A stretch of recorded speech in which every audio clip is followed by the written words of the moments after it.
Bismillahirrahmanirrahim. Assalamualaikum warahmatullahi wabarakatuh. Kami dari kelompok 4 akan mempresentasikan hasil diskusi kami mengenai penduduk dan pembangunan sumber daya insani. Nah, dalam materi ini terdapat 4 subbab. Yang pertama itu isu dasar pertumbuhan penduduk dan kualitas hidup. Yang kedua, transisi demografik, kontroversi teori Malthus. Yang ketiga, konsekuensi pertumbuhan penduduk yang tinggi. Dan yang terakhir atau yang keempat yaitu kebijakan untuk mengatasi permasalahan pertumbuhan atau perempuan dan kebijakan pengendalian kelahiran. Nah, baiklah, perkenalkan, nama saya Mulyana. Di sini saya akan menjelaskan bagian pertama yaitu isu dasar pertumbuhan penduduk dan kualitas hidup.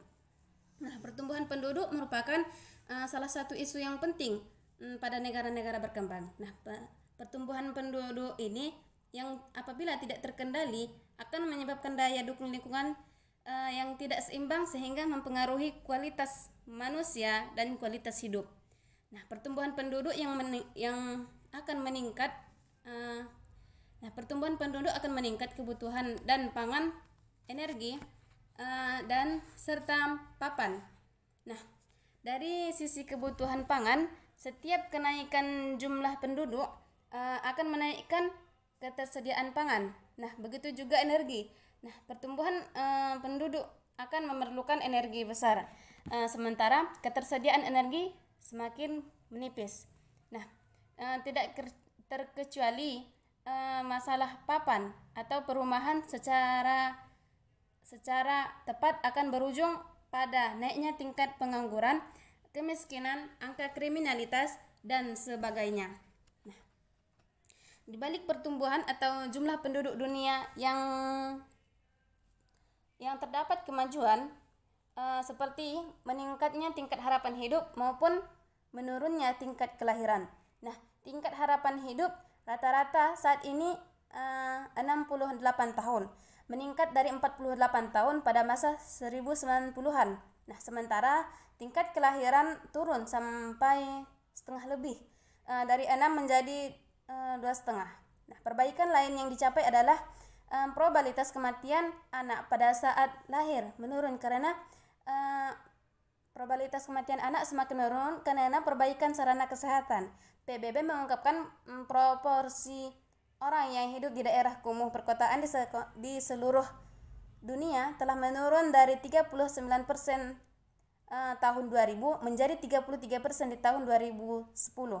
Namun, jika dilihat dari jumlahnya justru bertambah, sekitar 828 juta pemukiman kumuh yang di seluruh dunia pada tahun 2010. Nah, berbagai masalah juga akan muncul di tengah sesaknya penduduk bumi. Berbagai tantangan tersebut nampak berbeda antara satu dengan lainnya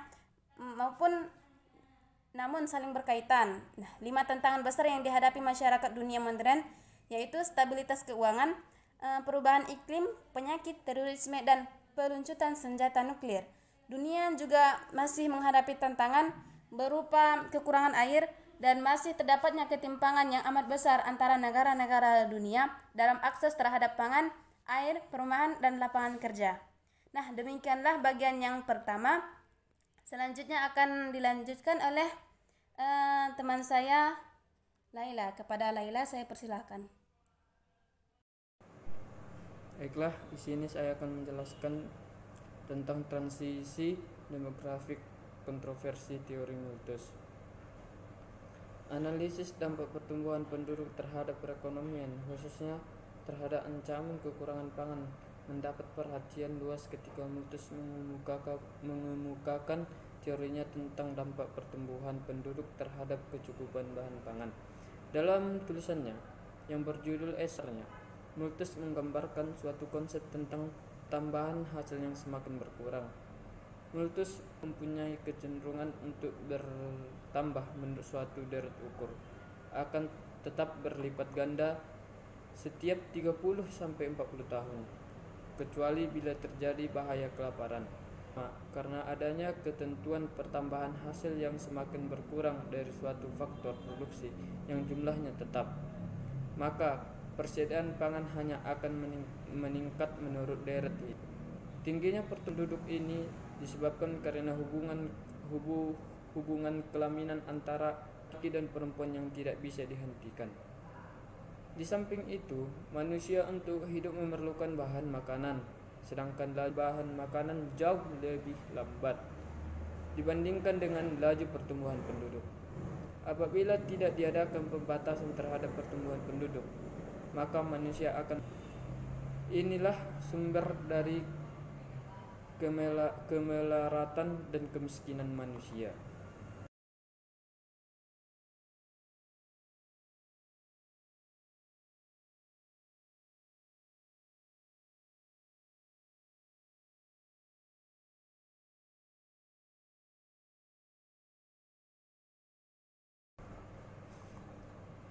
Pada negara-negara terbelakang, tingkat kelahirannya jauh lebih tinggi daripada tingkat kelahiran yang pernah terjadi di negara-negara Eropa Barat sebelum revolusi industri.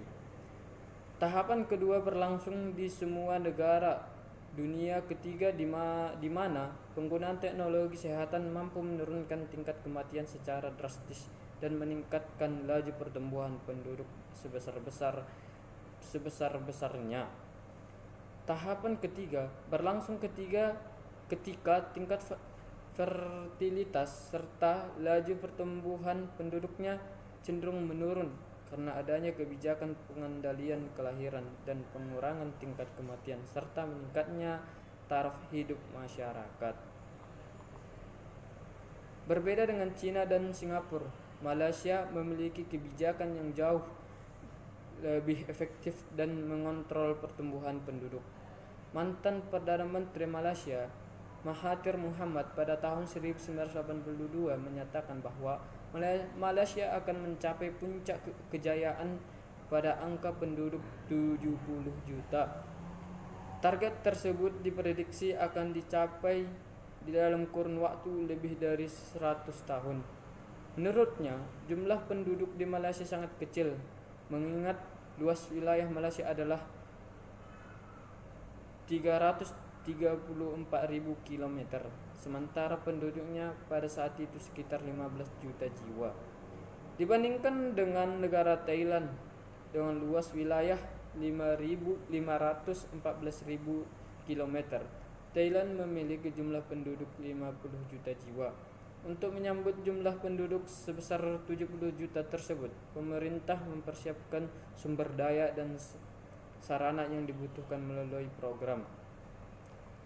Rusia juga memiliki program untuk mendorong warganya berproduksi untuk meningkatkan populasi penduduk. Di kota Ulyanov, warganya yang melahirkan anak di hari Rusia atau di tanggal 12 Juni akan mendapat hadiah mobil. Para pekerja juga mendapat cuti khusus, yaitu hari konsepsi pada 9 bulan sebelum hari Rusia. Sedangkan di wilayah lain, pasangan yang melahirkan diberi hadiah sebesar mobil tidak mampu meningkatkan populasi Rusia. Bahkan jumlah warga Rusia menurun hingga 700.000 jiwa per tahun. Mungkin sekian dari saya. Assalamualaikum warahmatullahi wabarakatuh. Selanjutnya saya Lanil Fadila akan menjelaskan bagian D, konsekuensi pertumbuhan penduduk yang tinggi. Yang pertama, pengaruh pertambahan penduduk terhadap pemenuhan sumber daya alam.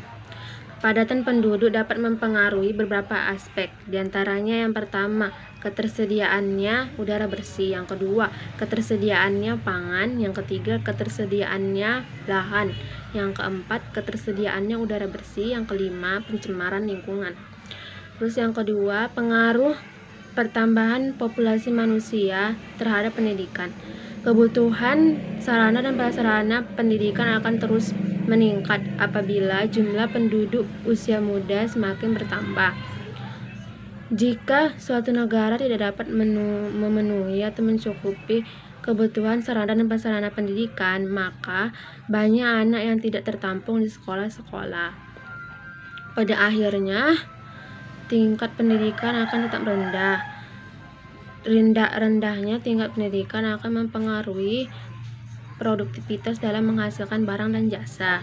Yang ketiga, pengaruh pertumbuhan penduduk terhadap perkembangan sosial. Yang pertama, meningkatnya permintaan terhadap kebutuhan sandang, pangan, dan papan. Yang kedua,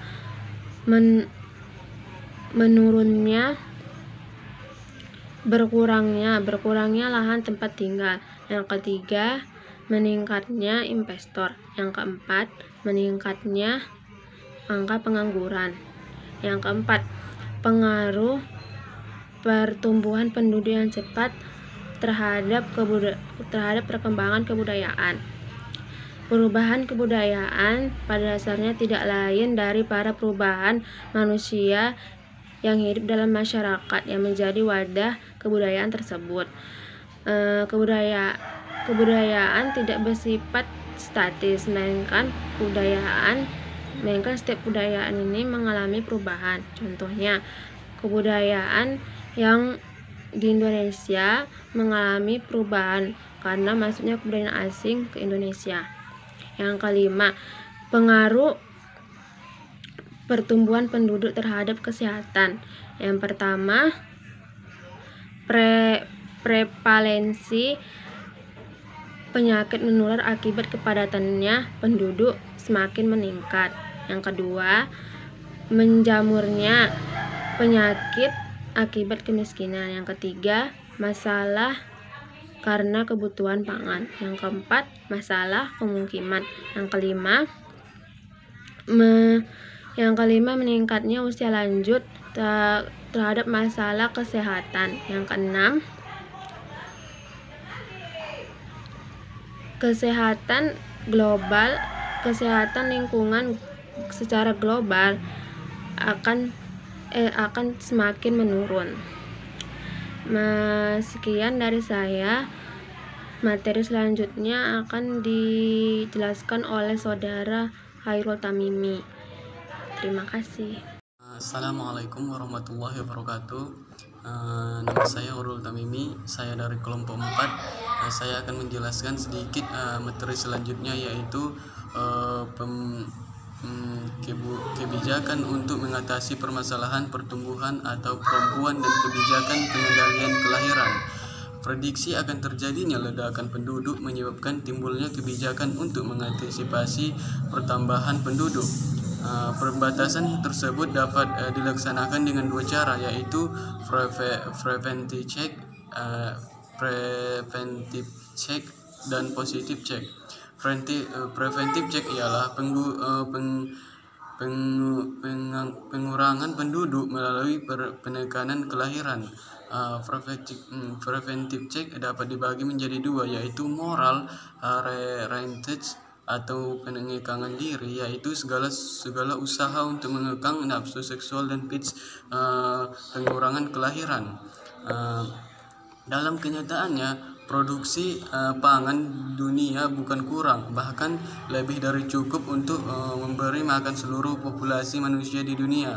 Pada bulan Mei tahun 1990, FAO mengumumkan hasil studinya bahwa produksi pangan di dunia ternyata mengalami surplus 10% untuk dapat mencukupi seluruh populasi penduduk dunia.